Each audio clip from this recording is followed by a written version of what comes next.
How to add friends on Discord.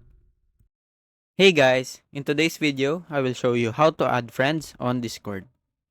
This should be a quick video since it is easy, so if it helps, make sure to leave a like and subscribe. And if you have any questions or suggestions, leave a comment down below. So let's jump straight into the video. I have here my Discord open up on my desktop and currently on Genshin server. One way to add friends is if you can see here on the right, there are users that are currently on this server. If we click on one here and view their profile, we can see here the send friend request button. Clicking on that will send a request to this account. So another way to add a friend is by going here on the Discord icon and you can see here your friend and requests.